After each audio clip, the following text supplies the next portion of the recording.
warahmatullahi wabarakatuh.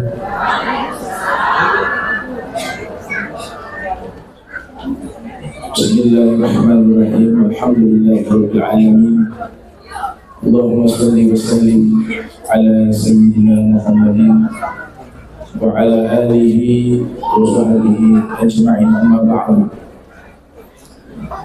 Yang kami muliakan, kami hormati Saudaratul Ghaib Ibu Haja Nona Romli beserta segenap keluarga besarnya.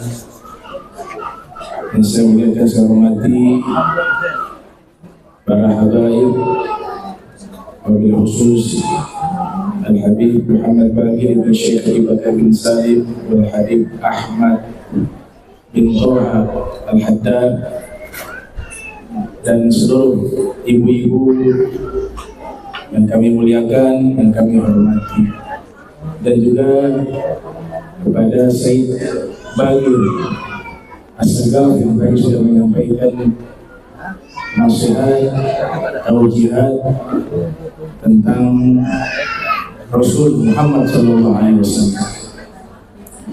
Hadirin hadirat, di dalam pembacaan Maulid Rasul SAW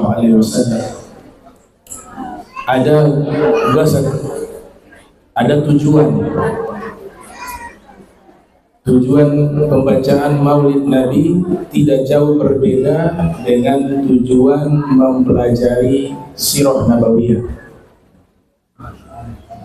yang dimana para ahlinya mengatakan ilmu Sirah Nabawiyah ilmu yabhathu fi hayatin Nabi sallallahu alaihi wasallam mundu maulidihi ila hina yaumi wafatih, yang artinya satu bidang ilmu yang membahas biografi kehidupan Nabi Muhammad sallallahu alaihi wasallam sejak lahirnya beliau hingga beliau wafat.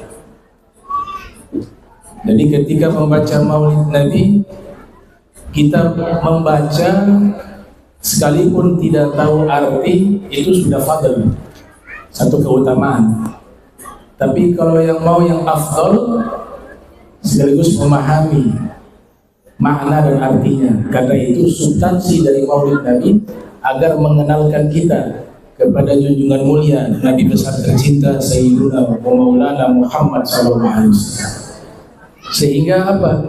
Ketika kita mengetahui biografi beliau, maka akan muncul rasa cinta. Ada pepatah mengatakan tak kenal maka sayang. Jadi kita kenal, itu yang paling penting. Kenal. Setelah kenal akan sayang, akan cinta. Setelah sayang dan cinta akan tumbuh rasa rindu kepada beliau.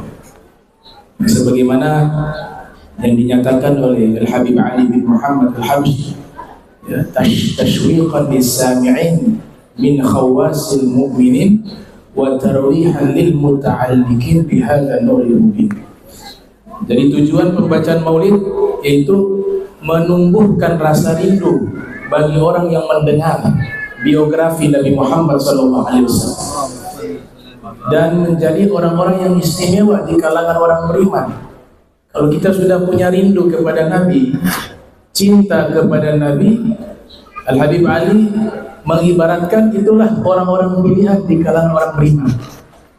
Jadi sangat rugi sekali momentum Maulid kita adakan hanya sekedar seremonial.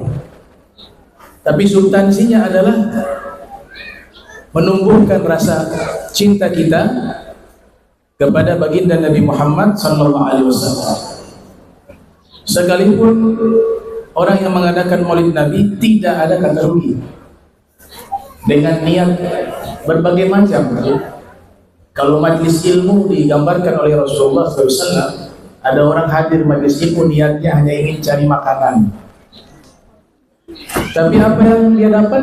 Kata Allah, dosa-dosanya diampuni. Walaupun dia datang hanya niat untuk mencari makan atau hal-hal yang tidak ada kaitan dengan niat yang disebut dengan niat yang ibadah, menghadiri untuk menumbuhkan rasa cinta kepada Rasul atau menuntut ilmu. Itu yang dikatakan humul qaumul ladzina la yashqa bihim jalisuhum.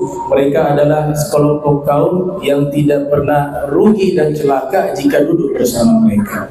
Wa tarwihan lil muta'alliqin bihadzal nuril mubin. Kemudian tujuan berikut menurut Al-Habib Ali yaitu untuk menghibur hati para pencinta Nabi Muhammad SAW.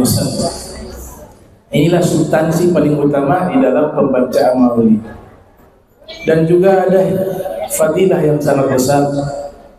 Kita berkumpul di dalam perayaan maulid Nabi Muhammad SAW. Itu menjadi sebab dijauhkan dari bala dan musibah. Paling mujarab dan paling ampuh menolak bala dan musibah yaitu menghadirkan Nabi Muhammad SAW. Di antaranya peringatan-peringatan, perkumpulan-perkumpulan yang menyebut nama Nabi Muhammad SAW. Bahkan dikatakan masyaikama majma' maulid yujalil qurub. Tidak ada sesuatu yang paling ampuh menolak kesusahan, kesulitan, bala dan musibah seperti perkumpulan maulid Nabi Muhammad SAW. Maka Allah liyu'adzibahum wa anta fihim wa ma kana Allah mu'adzibahum wa hum yastaghfirun. Allah sudah menerangkan di dalam Al-Quran, Allah tidak akan mengazab mereka. Para ulama tafsir mengatakan mereka di situ adalah kaum musyrikin. Allah tidak akan mengazab mereka kaum musyrikin jika engkau ada di tengah-tengah mereka. Engkau di sini adalah Nabi Muhammad SAW. Jadi bisa dibayangkan Nabi berada di tengah-tengah orang musyrik yang menyekutukan Allah.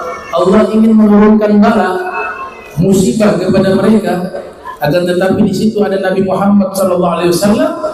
Allah tidak jadi menurunkan bala sebab ada kekasihnya Nabi Muhammad SAW. Lantas bagaimana kita hadirkan Nabi Muhammad bukan di tengah-tengah orang musyrik, orang yang menyekutukan Allah, tapi kita hadirkan Nabi Muhammad di tengah-tengah umatnya yang beriman kepadanya.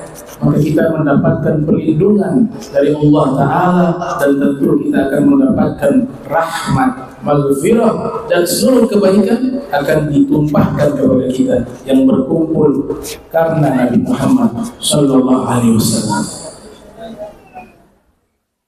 Nah, kita perlu belajar masalah adab kepada Nabi.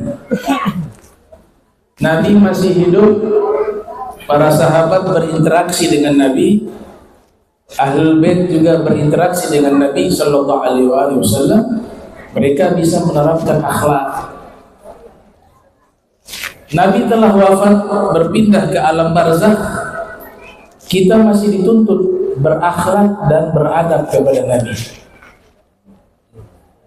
Kalau kita membaca surat Al-Hujurat di bagian mukaddimah, bagian awal, di situ Allah mengajarkan kepada kita cara beradab kepada Nabi. Di antaranya Allah Ta'ala menyebutkan, ya ayyuhalladzina amanu la tarfa'u aswatakum fawqa sautin nabi wa la tajharu lahu bil qawli ka jahri ba'dikum li ba'din an tahbata a'malukum wa antum la tashkurun. Wahai orang-orang beriman, jangan kalian mengangkat suara kalian di atas suara Nabi.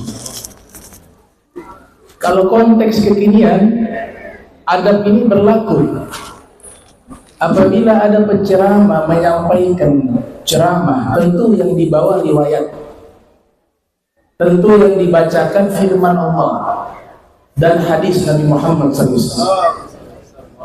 Maka kita yang hadir harus mendengar, jangan berbicara.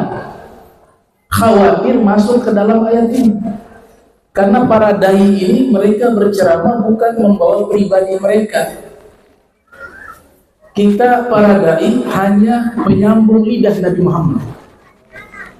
Maka jangan melihat sosok siapa yang berbicara, tapi dilihat apa yang dikatakan. Maka ketika disampaikan ceramah, diam. Kalau berbicara khawatir masuk ke dalam ayat tersebut, mengangkat suara di atas suara Nabi saja itu amal ibadah terhapus, kata Allah Ta'ala.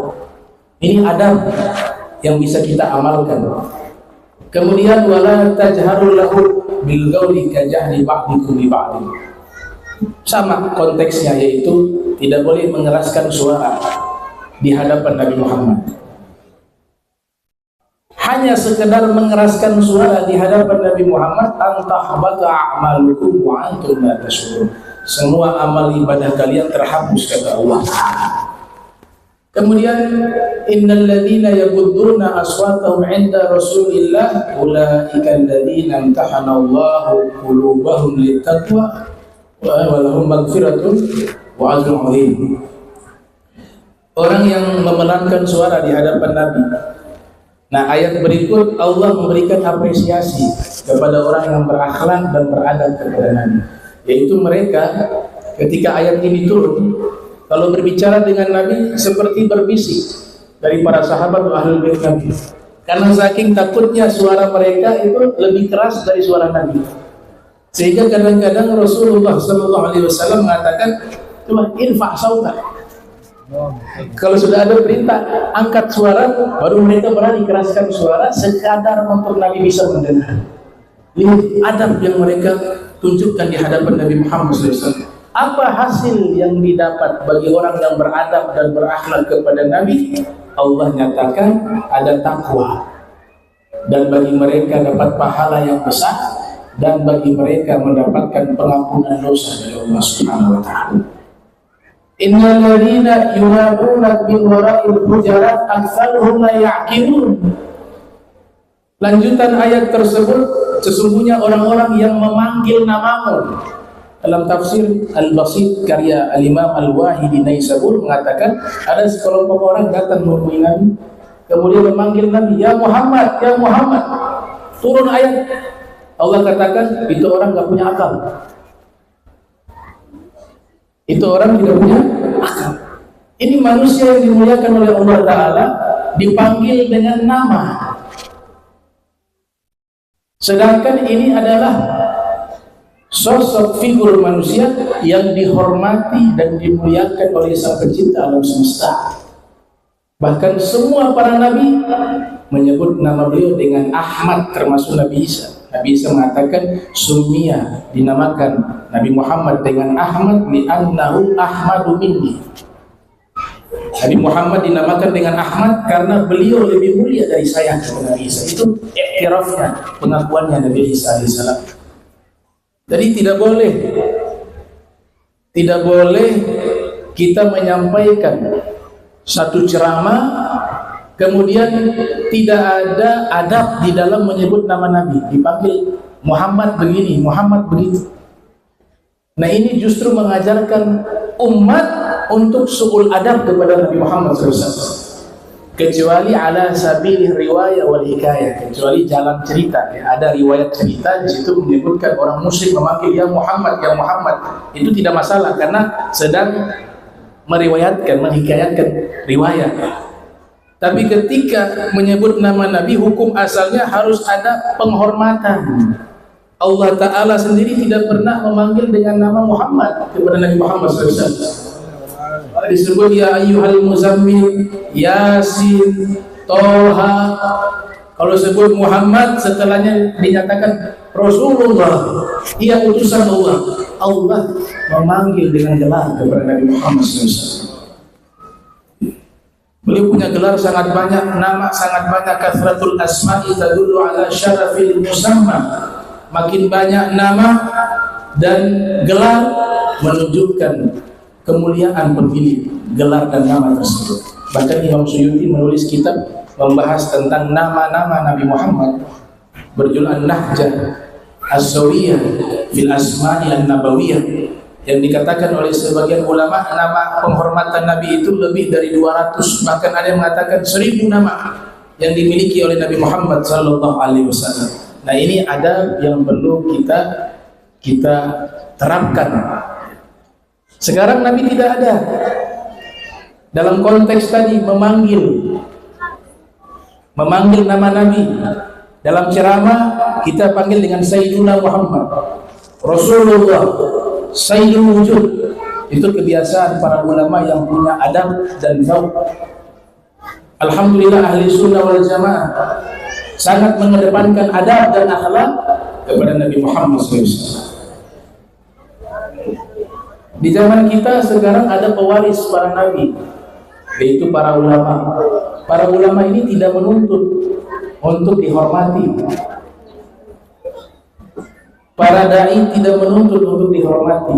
Tapi ketika Nabi mengatakan al ulama warasatul anbiya, maka adabnya tentu sama. Bagaimana seorang ulama sengaja disebut namanya dengan niat ihtikar, meremehkan, dia kena dosa besar. Kalau niat meremehkan, bahkan Sayyid Muhammad bin Ali al-Maliki mengatakan termasuk orang yang bodoh ketika ada orang meremehkan santri. Berarti penghormatan kepada agamanya kurang. Mereka tidak menuntut dihormati, dimuliakan, tapi karena mereka sudah mewakafkan umurnya masuk ke wilayah mengambil ilmu Nabi Muhammad SAW, jangan lihat orangnya. Dia sudah masuk ke wilayah adab kepada Nabi Muhammad SAW. Karena Nabi yang mengatakan akrimul ulama, muliakanlah para ulama. Para ulama gak meminta, kadang-kadang salah paham. Dipikir kita menuntut hormat, gak ada untung. Para ulama mendapatkan hormat, tapi itulah undang-undang yang dibangun oleh Nabi Muhammad SAW karena berkaitan dengan haknya Nabi. Nabi yang mengatakan muliakanlah para ulama. Nah ini adab memang sangat sulit. Saya mengatakan perintah mencintai Allah gak ada khilaf di kalangan para ulama. Bahkan orang awam gak ada masalah, gak ada muskilat. Begitu juga perintah mencintai Nabi Muhammad SAW. Saya yakin semua umat Islam lintas mazhab itu gak ada masalah dengan hal mencintai Nabi Muhammad. Tapi bermasalah ketika mencintai Ahlul Bait Nabi Muhammad. Makanya wasiat di dalam Al-Quran itu, qul la as'alukum alaihi ajra illa mawaddata fil qurba. Katakanlah aku tidak meminta ganjaran kepada kalian kecuali mencintai keluargaku.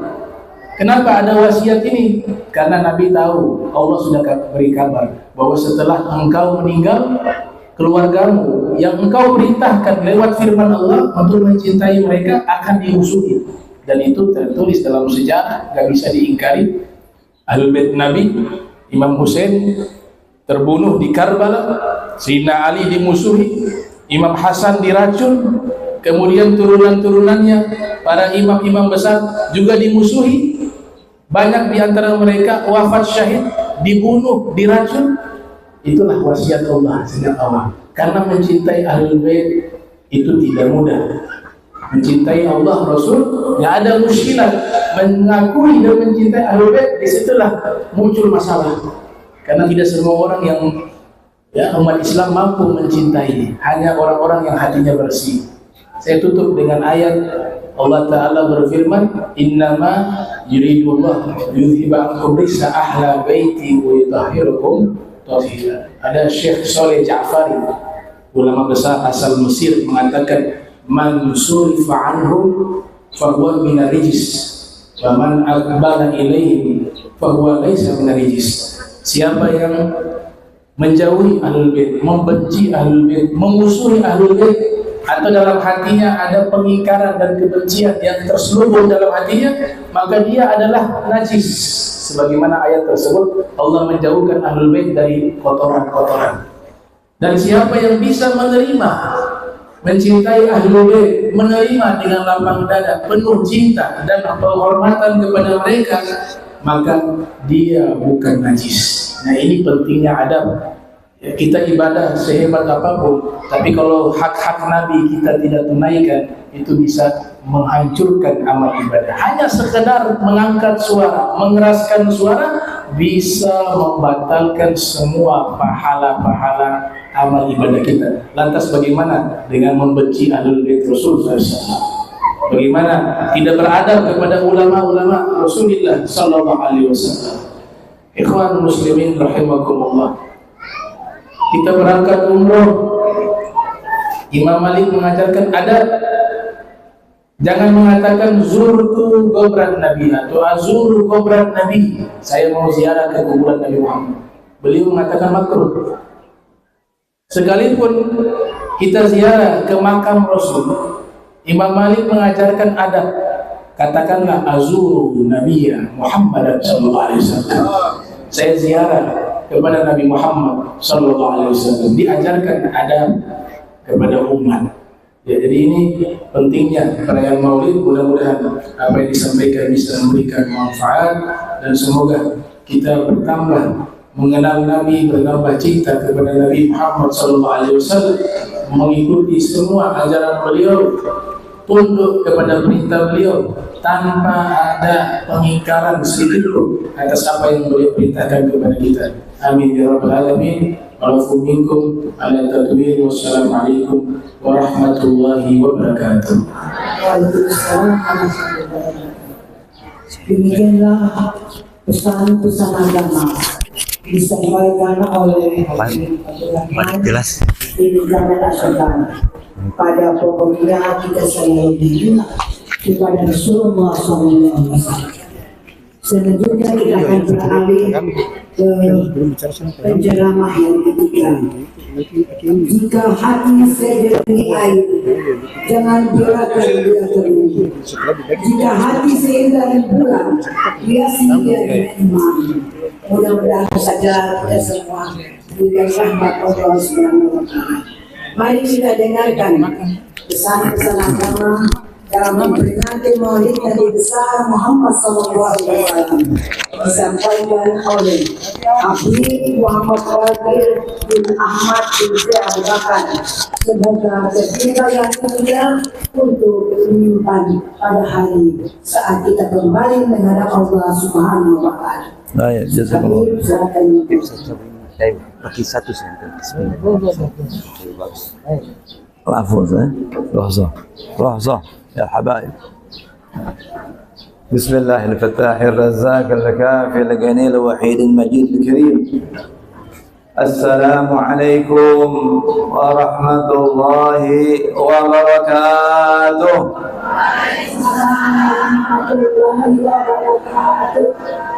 الحمد لله نحمده ونستعينه ونستغفره ونعوذ بالله من شرور أنفسنا ومن سيئات أعمالنا.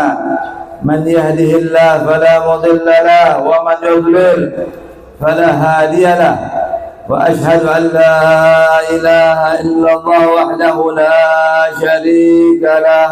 وأشهد أن سيدنا محمدا عبده ورسوله. اللهم صل على سيدنا محمد جمال الوجود في هذا اليوم وفي كل يوم وفي يوم الموعود سرا وجهرا في الدنيا والأخرى وعلى آله وصحبه وسلم. أما بعد، قال الله سبحانه وتعالى: سبحانك لا علم لنا إلا ما علمتنا إنك أنت العليم الحكيم. رب اشرح لي صدري ويسر لي أمري واحلل عقدة من لساني يفقهوا قولي وسدد لساني واهدي قلبي بحق سيدنا محمد وبحق آله. دستوركم يا أهل الدرك ويا أهل النوبة ويا أهل النور ويا أهل الحل والعقد. المكرمون والمحترمون والحبائب الأساتذة وبالخصوص ضيفنا الميمون. Kita punya tetamu. Ini teman sesama saya dulu, satu angkatan di Rubat Dariem. Cuman beliau datangnya duluan dan pulangnya terakhir. Jadi beliau ini guru saya. Saya kalau baca kitab Nahwu, Murojaah, kita di Hadramut itu kalau mau belajar kitab ada persiapan. Sebelum ketemu guru harus belajar sama kakak kelas dulu. Nah, jadi murojaahnya malam-malam sama beliau ini. Al-Habib Ahmad bin Taha Al-Haddar, mata'ana Allah bituli hayati. Semoga beliau panjang umur, sehat afiat. Wa Syekhuna Al-Habib Abdurrahman bin Kamil As-Sagaf ya, telah menyampaikan tausiah Dan tadi siapa? Muhammad Bagir bin Umar, ya, As-Segar, talabul ilm, ya, latihan terus menuntut ilmu, ya. Wabil khusus sahibul bait syarifah Husna binti Ahmad Al-Haddad dan semua keluarga, ya, semoga selalu ditambah-tambah keberkahannya, ya, tambah panjang umur, tambah sehat, sampai semua ditambah hawa sudah meninggal kecuali beliau. Amin ya rabbal alamin. Sehat afiat, minta sama Allah.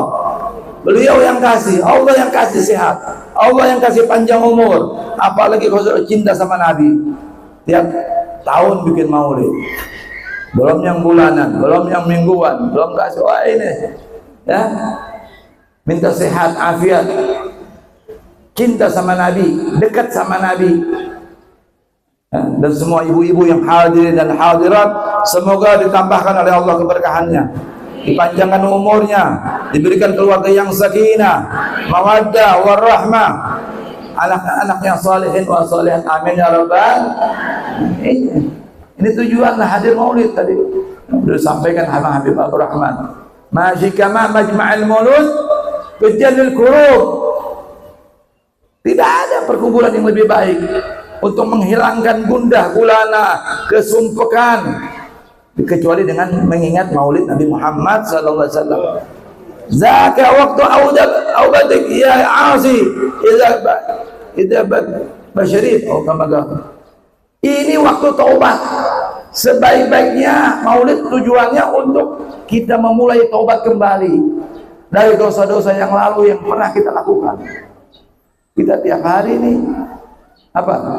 Melakukan sesuatu yang tak terasa.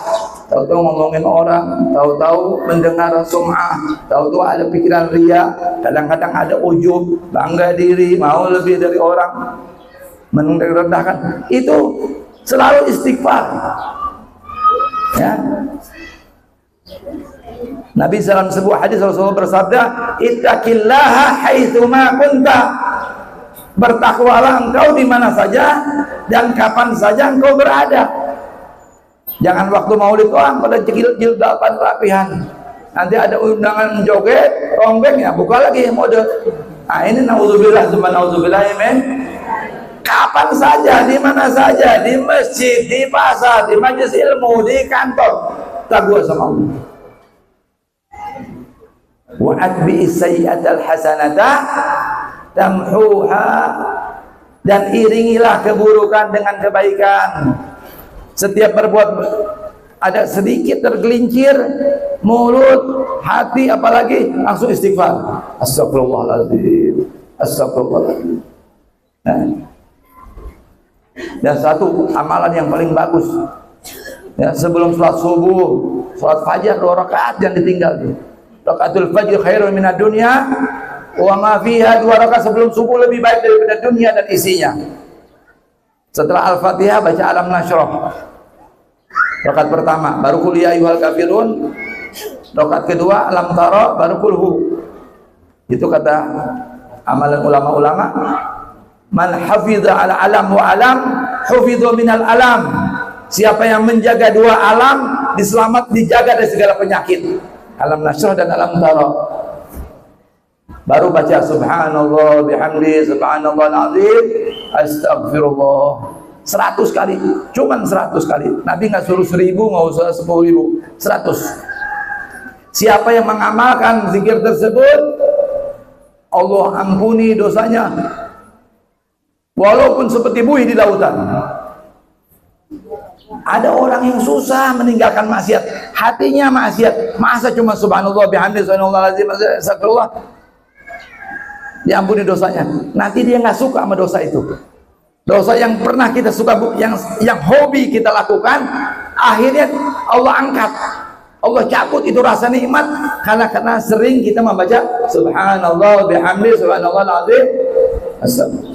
Selain itu faidahnya luar biasa. Rezeki akan datang sama dia tanpa susah payah, tanpa harus menghinakan diri. Nah ini wa bi sayyi'atil hasanata tamwa wa khaliqin nas. Bukan istighfar saja menghapus dosa, sedekah dan lain-lain. Wa khaliqin nasa bi khuluqin hasan, dan berakhlaklah kepada manusia dengan akhlak yang baik. Nabi kita tidak bilang khuluqil muslimin, bukan berakhlak kepada hanya sesama muslim, anas, manusia, mau dia muslim, mau dia non muslim, mau dia mukmin, dia mau kafir. Baik, memanusiakan manusia, berakhlak sama manusia. Nah ini insyaallah ya. Saya datang nih mendadak, dipanggil sama Habib Ye. Mau hadir nggak? Mau, masa nggak mau? Ada tamu teman saya ini, saya udah janjian. Kalau sampai di rumah Ibu Nona, telepon ya. Ada oleh-oleh soalnya, insyaallah. Jazakallah khair. Ya, ini kita mendengarkan dan saya mengundang tanggal 22 September di tempat orang. Ya, hadir semuanya insyaallah. Ya, berkesempatan insyaallah. Nanti Habib Ahmad juga ceramah di sana. Habib Rahman juga. Ya, tidak panjang lebar, kita mau nunggu nih. Mau oleh-oleh dari Bogor. Ya, Masya Allah. Kurang lebih saya minta maaf. Allah muwaffiqul mu'in. Assalamualaikum warahmatullahi wabarakatuh. Oh, aku Pesan-pesan agama yang disampaikan oleh Habib Muhammad Fadli bin Ahmad bin Syekh merupakan ada ceramah sebanyak tuh. Takut luber lagi. membaca salawat semoga kita lakukan. Ibu-ibu senang. Sebelum kita masuki ceramah yang keempat, kata orang Ternate bilang begini, hau fomatai pasti moro-moro menunggu istri, yang artinya ibu-ibu kesana kemari, ke atas ke bawah, kesana sibuk kemari sibuk, tapi hal-hal seperti ini datang berkumpul untuk tidak dilakukan. Pesan-pesan agama untuk bekal dunia dan akhirat. Itulah dia bernama Doro-Bololo bahasa Ternate. Selanjutnya kami mengundang dengan hormat dan penyembahan Habib Ahmad bin Al-Hadar untuk menyampaikan pesan-pesan agama dalam memperingati Maulid Nabi besar Muhammad SAW yang diselenggarakan oleh Ibu Syarifah Nona bersama keluarga anak cucunya. Silakan Bu. Assalamualaikum warahmatullahi ta'ala wabarakatuh. Bismillah walhamdulillah wassalatu wassalam ala man la nabiyya ba'da Sayyidina Muhammad ibn Abdullah wa ala alihi wa sahbihi wa man walah. Subhanaka la ilma lana illa ma 'allamtana innaka antal alimul hakim. وتب علينا انك انت التواب الرحيم. Hadirin mukarramin, para orang tua-tua sesepuh yang mana beliau-beliau merupakan landasan kita, merupakan kita punya junnah perisai. Laula syuyukh rukka al-atfal rudda' au baha'in rutta la sallallahu alaikumul azab sabda. Kita semua yang muda-muda ini berlindung kepada kita orang tua-tua. Kita minta doa apa? Kita minta orang tua-tua supaya kita terlindung dari bala wal musibah dari Allah Subhanahu wa taala. Ya rabbal. Wabil khusus orang tua kita bersama Syarifah Muznah binti Ahmad Al-Haddar, para syaraif yang lain semuanya yang tidak bisa Al-Faqih sebutkan satu persatu. InsyaAllah rasa hormat dan rasa ta'zim selalu teriring kepada antumuna semua. Akhirnya fillah Al-Habib Bagir bin Ahmad bin Muhammad bin Syekh Habib Bakar, dan akhirnya Al-Habib Abdul Rahman bin Kamil Al-Sagaf. Akhirnya fillah Al-Habib Bagir bin Umar bin Sagaf. Luar biasa daripada ceramah beliau, bertutur, bertabur dalail yang bisa kita petik pelajaran daripada apa yang sudah disampaikan oleh beliau semua. Mudah-mudahan Allah Subhanahu wa taala tambahkan ilmu beliau dan diberi manfaat. Ya, khairukum anfa'ukum linnas. sebaik-baik kalian adalah yang paling bermanfaat kepada sesama manusia.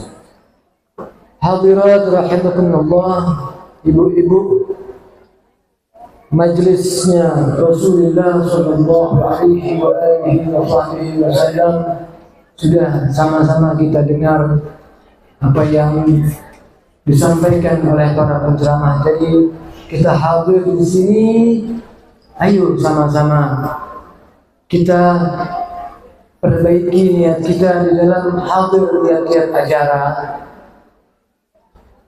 Tadi disampaikan oleh Al-Habib Kamil, Al-Habib Abdurrahman bin Kamil, tujuan daripada diadakannya Maulid Nabi besar Muhammad, tujuan daripada dibacakannya hikayah biografi Rasulullah tidak lain tidak bukan diantaranya untuk menambah kecintaan kepada Rasulullah.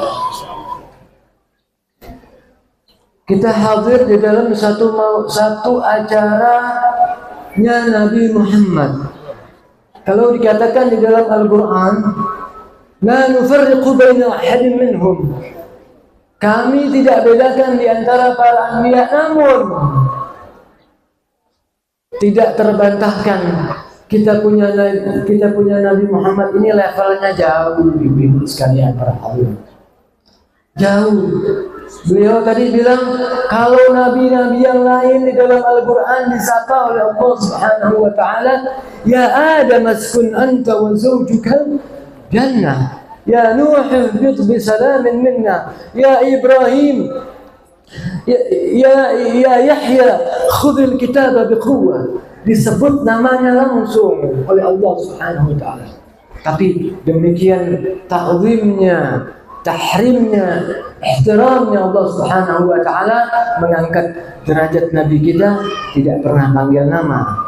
Ya ayyuhar rasul balligh ma unzila ilayka min rabbik wa illam taf'al fama balaghta risalatahu. Ya ayyuhan nabi inna arsalnaka syahidan wa mubashiran. Ya ayyuhal muzammil ya ayyuhal muddaththir. Sama seperti kita panggil pemuka tokoh kita.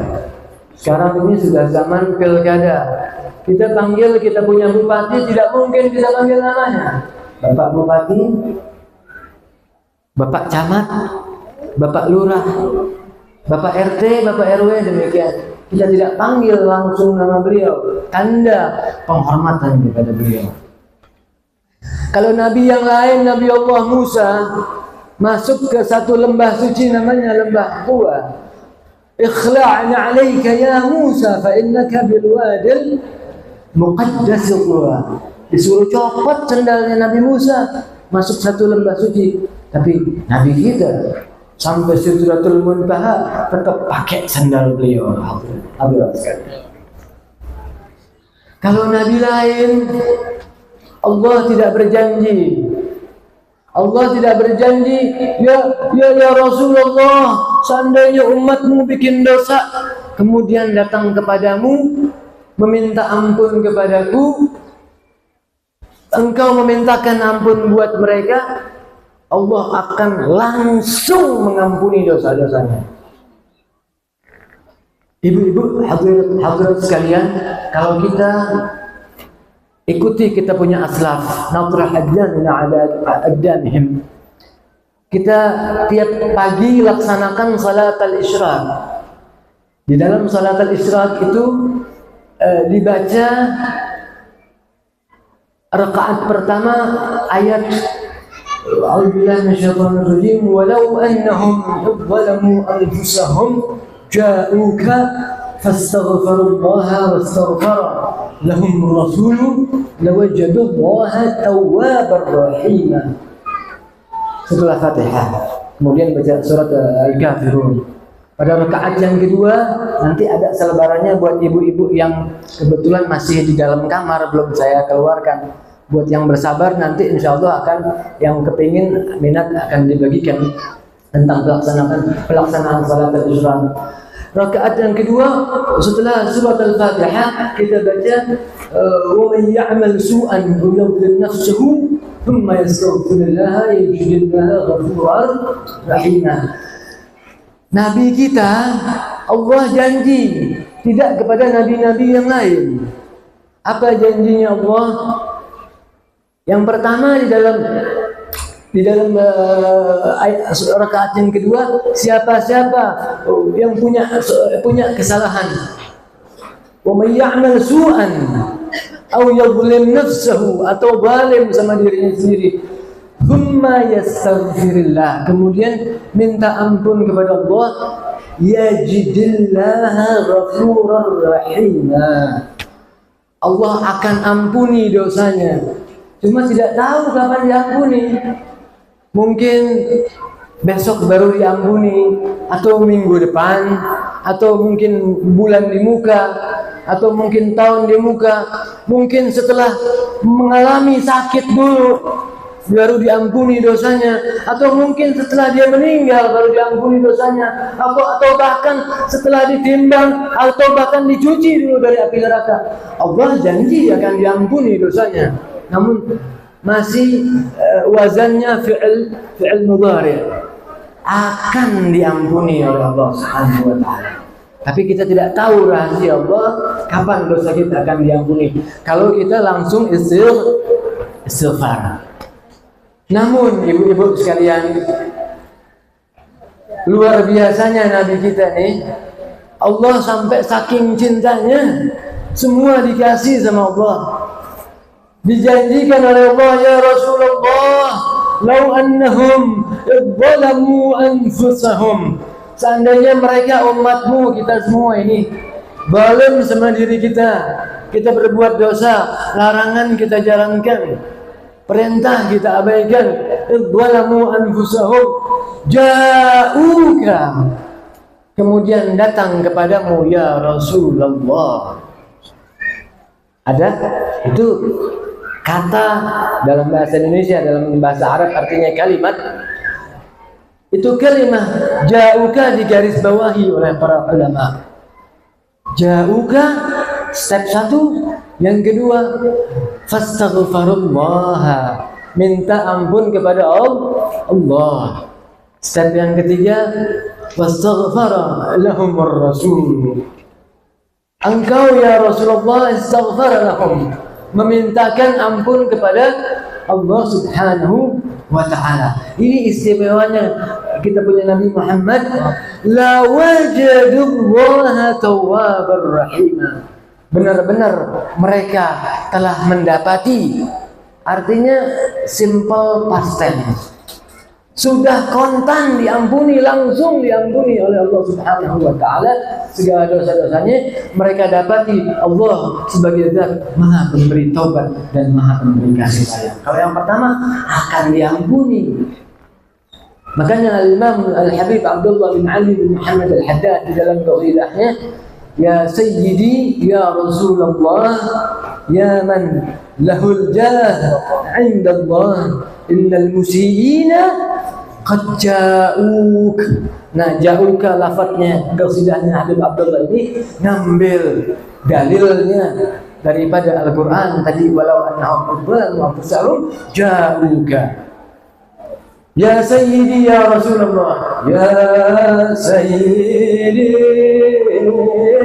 ya Rasulullah, ya man lahul jah 'inda Allah, innal musiiina qad ja'uk lidzambi yastaghfirun Allah. Ya Sayyidi, wahai duhai junjunganku, ya Rasulullah, utusan Allah Subhanahu wa ta'ala, ya man lahul jah 'inda Allah, wahai orang yang punya kedudukan yang tinggi di sisi Allah, innal musiiina, sesungguhnya orang-orang yang berbuat jelek, yang berbuat keburukan, qad ja'uka, telah datang kepadamu, lidzanbi, demi dosa-dosa mereka, yastaghfirunallah, minta ampun. Jadi kita kalau punya dosa, para hadirat sekalian, ibu-ibu, Langkah pertama, kita dekati Rasulullah dulu. Kita ziarah dulu. Kita pergi haji dulu. Kita berangkat umrah dulu. Mahal. Maka alangkah luar biasanya Habib Ali bin Muhammad bin Husain Al-Habsyi di dalam Simtul Turarnya mengatakan, salatan yattasilu biha ruhul musalli alaihi. Salawat itu menyambung ruhnya, nggak bisa jasad. Kita sambung ruh kita dengan ruh baginda Nabi besar Muhammad. Salatan yattasilu biha ruhul musalli alaihi bihi bi ruhin Nabi Muhammad.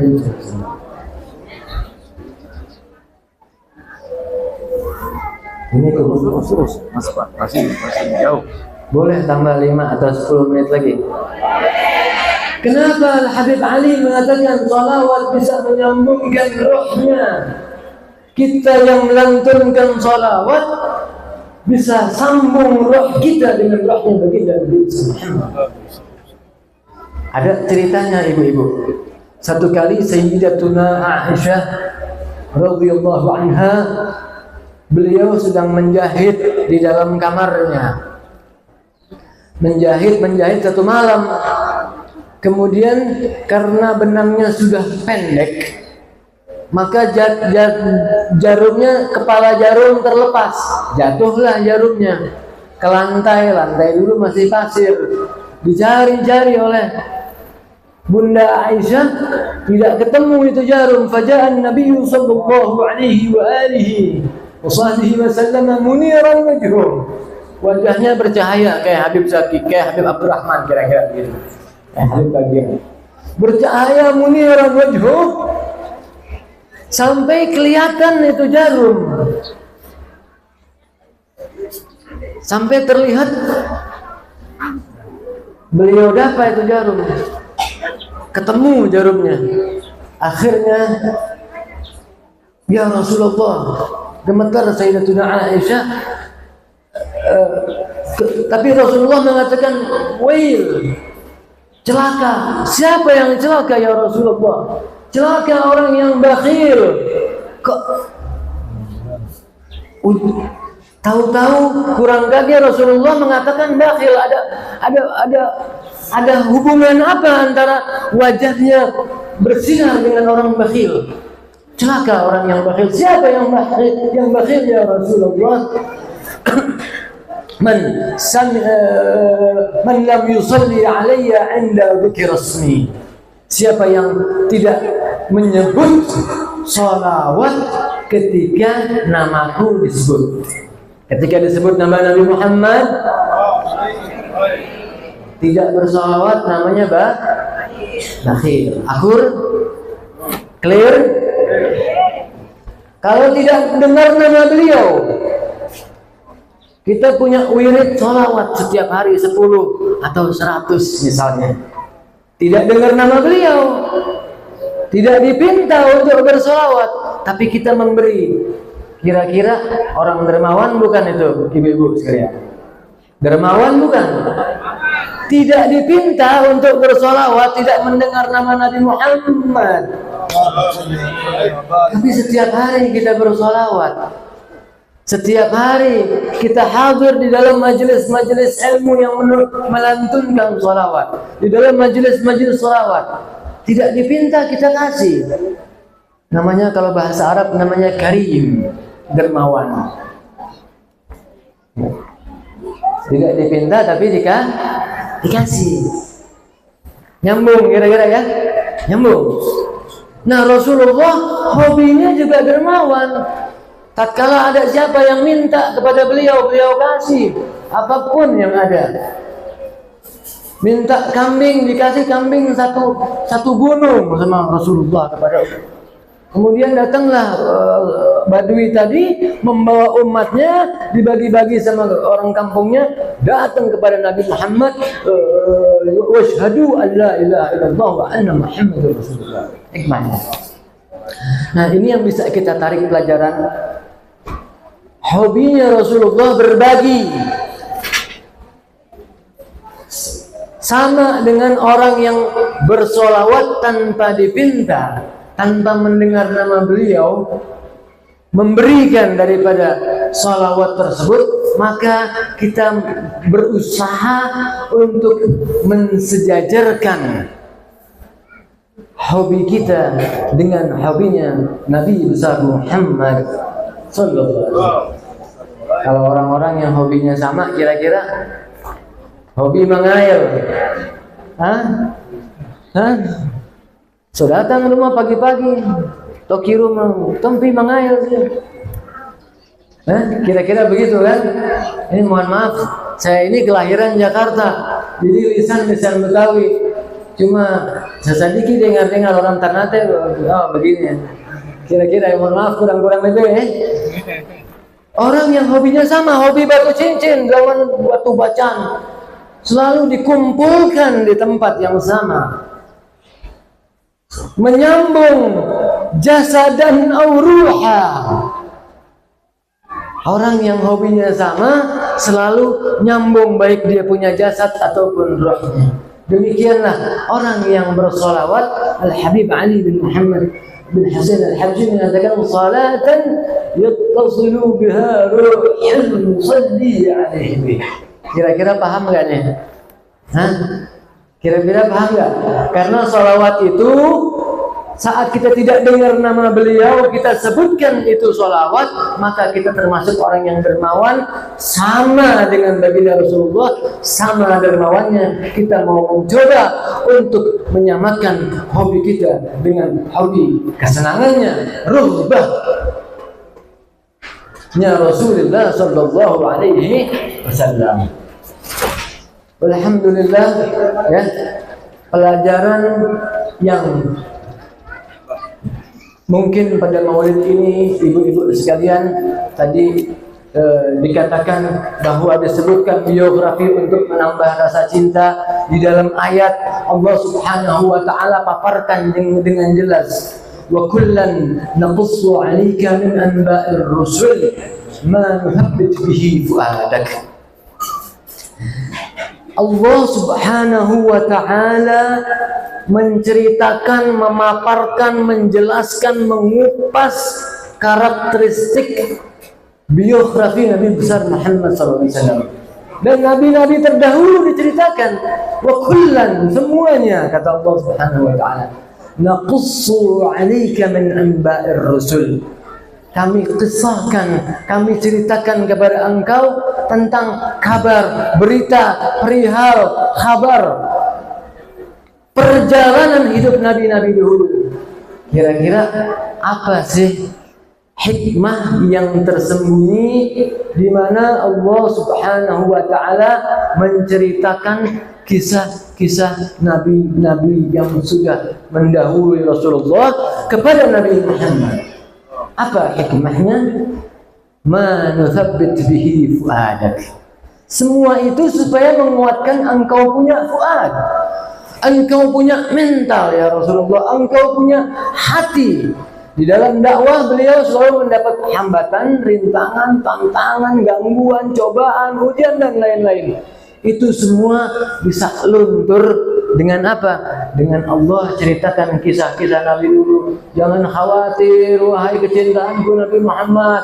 Nabi Nuh dakwah 1000 tahun, umatnya sedikit. Nabi Yusuf dibuang sama ayahnya, sama keluarganya ke dalam sumur, dipungut, kemudian menjadi seorang budak, dijual belikan. Kemudian menjadi seorang pejabat, diangkat setelah dia masuk penjara, ya, lebih memilih penjara dibanding hidup bebas. Kemudian di penjara bisa mentakwil ahlam, mimpi, diangkat jadi pejabat. Itu perjalanan nabi-nabi dulu. Contoh, wahai Rasulullah, ambil contohnya. Nabi Yusuf masuk penjara dulu baru jadi pejabat. Orang sekarang jadi pejabat dulu baru.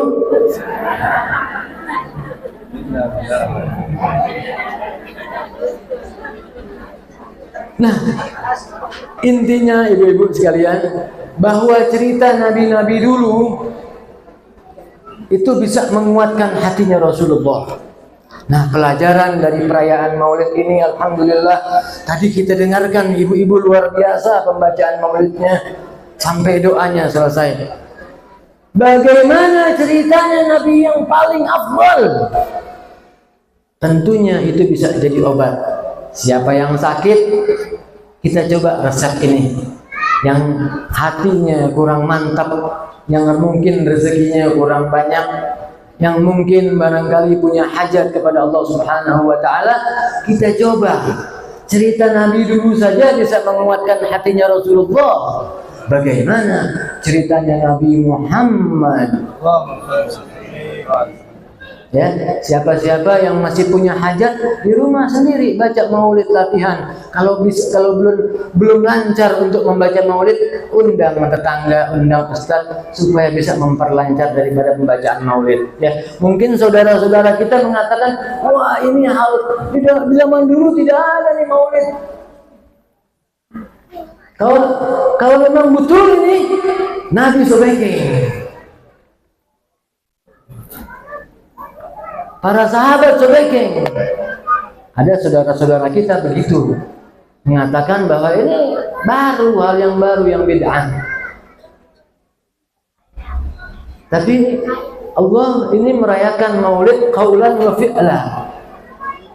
Qaulan dengan ucapan dan dengan perilaku, dengan tindakan. Allah rayakan lahir Nabi Muhammad dengan tindakan, dengan lisan Allah, dengan firman-Nya qaulan wa fi'la. Nanti akan dibahas di dalam acara-acara yang lain karena waktunya sudah demikian sempit, ibu-ibu sekalian. Itu pelajaran yang pertama. Siapa yang sakit, siapa yang punya masalah dan lain-lain, ayo coba kita buka, kita pakai resep kami ini, kita di rumah, baik sendiri, ibu-ibu juga dengan suami barangkali, atau dengan yang lain, dengan anak-anak, pelan-pelan kita baca fasal per fasal maulid. Kita niatkan kalau cerita Nabi-Nabi dulu bisa mendatangkan manfaat buat Rasulullah, bagaimana cerita tentang Nabi kita, insya Allah akan membawa manfaat dan keberkahan yang banyak kepada kita dan keluarga. Amin ya Rabbal. Yang kedua, ibu-ibu sekalian, ya, kita hadir di dalam acara ini, ya, tidak lain kita kuatkan kita untuk hal-hal yang baik. Ada satu cerita sedikit saya sampaikan, mudah-mudahan bisa memberikan hikmah. Ada satu cerita satu aulia di Hadramaut. Beliau ini sering diundang acara-acara berbuka bersama, mau'idhah, hadir mungkin maulid. Kemudian ketika pulang dibawa bingkisan makanan dan lain-lain. Kalau tidak salah Al-Habib Ali bin Hasan Al-Attar, kalau tidak salah, mengadu kepada kakeknya, wahai kakekku, aku ketika hadir di tempat-tempat acara selalu dikasih souvenir. Di sini dikasih souvenir enggak sama Ibu Nona?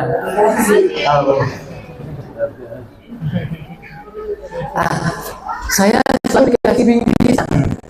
Saya takut, wahai kakekku, saya takut hal tersebut, bingkisan atau apapun namanya, itu akan mengurangi rasa ikhlas saya untuk hadir di dalam majelis ilmu.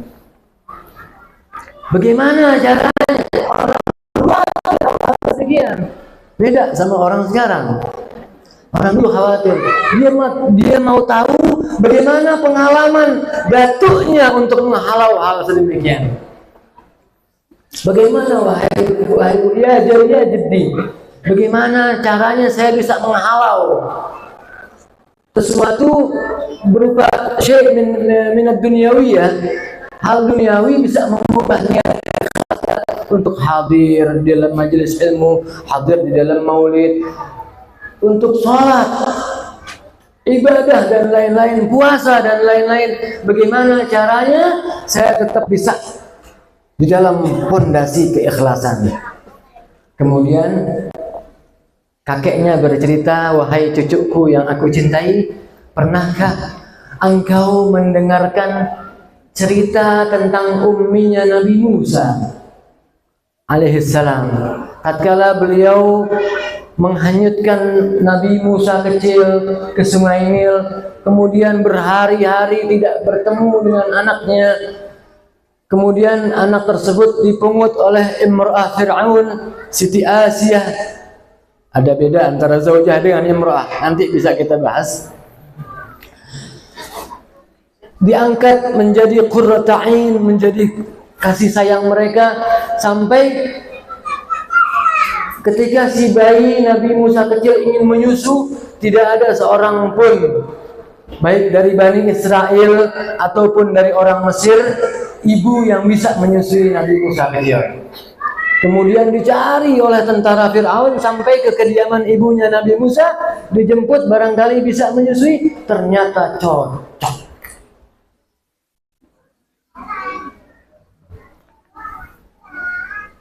Ibunya dijemput oleh tentara Fir'aun, digaji untuk menyusui anaknya.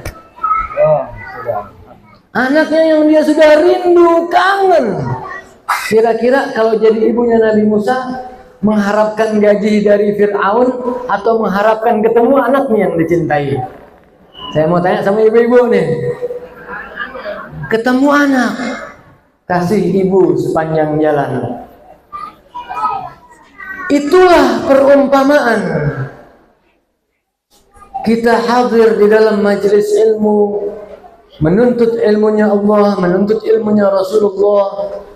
Kita beribadah taqarruban ilallah, minta ridhonya Allah Subhanahu wa taala. Kita salat jenazah, ada 2 gunung emas sebesar gunung Uhud. Mungkin sebagian ada di dalam adat kebiasaan memberikan amplop dan lain-lain. Tapi itu semua namanya gaji Fir'aun. Segala macam souvenir dari Ibu Nona itu gaji Fir'aun. Gaji Fir'aun. Gaji Fir'aun. Tapi jangan dipandang jelek ibu-ibu sekalian gaji Fir'aun. Ternyata gaji dari Fir'aun itu dibelikan makanan, nutrisi, menjadi susu, masuk ke dalam mulutnya Nabi Musa juga. Manfaat mudah-mudahan apa yang kita doakan di sini, Ibu Nona dan keluarga mendapatkan manfaat yang banyak, dan juga khususnya dan kita yang hadir di sini sama-sama beroleh rahmat, berkah, kemuliaan dari Allah Subhanahu wa taala, bisa belajar untuk memperbaiki niat kita bisa membedakan mana yang namanya kangen sama anak dan mana yang namanya gaji Fir'aun. Hadirat rahimakumullah, tidak berpanjang lebar, saya lihat di sini waktu sudah menunjukkan pukul 11.16. Ya, resikonya nasi kebuli semua dingin, semua tidak sadar lagi. Ya, ini salam kenal dari saya, Al-Fakir Ahmad bin Thaha Al-Haddar. Kalau ada yang salah yang saya sampaikan, tentunya dari saya pribadi. Kalau ada yang benar dari Allah Subhanahu wa taala, hadanallahu iyyakum ajma'in. Wa'afu minkum. Assalamualaikum warahmatullahi wabarakatuh. Apa Habib? Ada. اللهم صل على سيدنا محمد وعلى سيدنا محمد. ربنا فعلنا ما علمتنا، رب علمنا الذي ينفعنا، رب فقهنا وفقه اهلنا، واجعلنا لنا في ديننا مع اهل الخير وذكر. رب وفقنا وفقهنا توفيق ولا فعل كرما، ارزقنا بالله حلالا دائما وخيرا يا علمنا نحو الخير ونبقى كل شر. ربنا اصلح لنا كل شرور وبر الله منك العيون، واغفر عنا ربنا كل الديون، قبل ان تاتينا رشد المنون، واغفر الستر انت اكرم من ستر. وصلاه الله تغفر المصطفى من الحق دعانا والوفاء، في كتاب فيه للناس شفاء، وعلى الاله الكرام الشرفاء، وعلى الصحب المصالح الغرر. اللهم اهدنا بهداك، واجعلنا ممن يسارع في رضاك، ولا تولنا وليا سواك، ولا تجعلنا ممن خالف امرك وعصاك. حسبنا الله ونعم الوكيل، ولا حول ولا قوه الا بالله العلي العظيم. صلى الله على سيدنا محمد وعلى سيدنا محمد وعلى سيدنا Fatihah. الرحمن الرحيم مالك يوم الدين. Amin. Takabbalallahu minkum.